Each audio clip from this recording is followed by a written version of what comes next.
Bob Rudd. I live in Mondovi, Wisconsin, and I'm a farmer. And I wouldn't be here if it wasn't for an AED.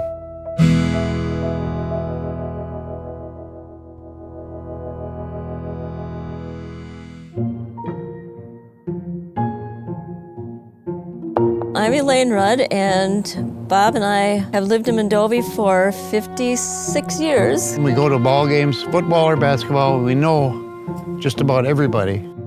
I wouldn't want to live anyplace else. We have 3 children and 10 grandchildren and 4 great-grandchildren. And so we do a lot of family things together with sports, basketball, baseball, and rodeo. And football. And football. Bob, the man that everyone knows, he was at all of my sporting events, all of my games. Yeah, he's just been there for everything. Bob and Elaine, I've known for probably at least 20 years. And, you know, they treat you like family.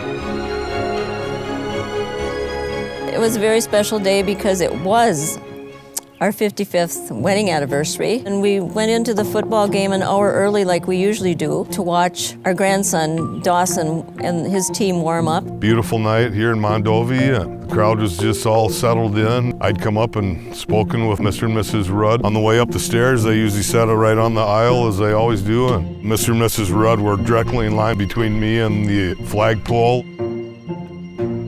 The announcer asked for everybody to please rise and remove your headgear, and I was watching the flag, and then the lights went out. That's all I remember. Everything was silent as we were waiting for the national anthem, and I heard Bob let out a groan. I looked up at his face, and he was stone cold and white, and his hands were stiff. And she hollered out, "He's non-responsive."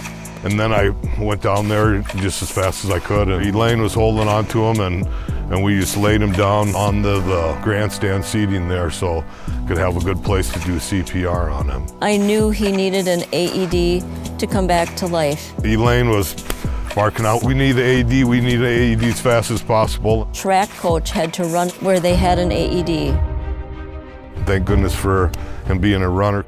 I looked to my opposite side, and there was this little AED. The AED was very easy to use because it gives you specific directions. Begin by removing all clothing from the patient's chest.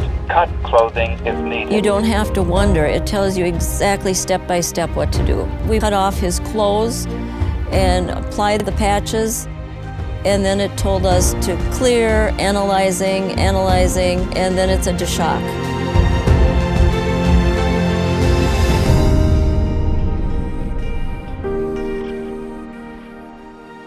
It did that about 3 times, clear and shock and analyze. 2 other men and a couple women helped us carry him down those 8 bleachers into the ambulance for the transport to the hospital. The neurologist had a grin on his face as we talked around Bob. As he was lying there listening to us, he couldn't respond to us because he was intubated, but he could use his hands to participate in our conversations. And so it was an amazing, peaceful time to know that his mind was not affected. I'm just very grateful that it happened when it did and that he did have an AED.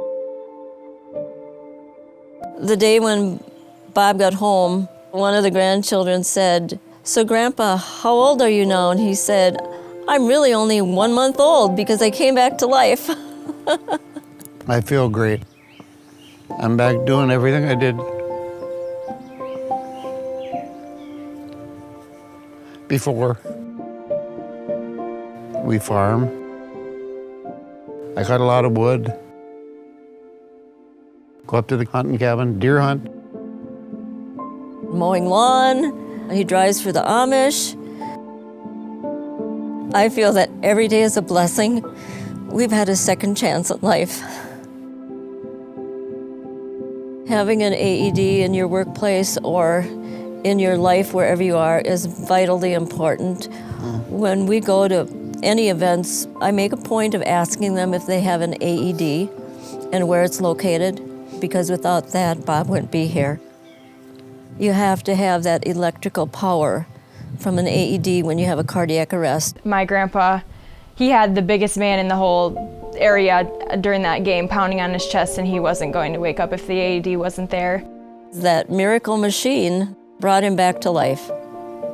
Just grateful to be alive. Many people will say it takes a community to raise a child. And we say it takes a community to save a grandpa's life. I wouldn't be here if it wasn't for that machine. Not a doubt in my mind. For the AED, I would not be here.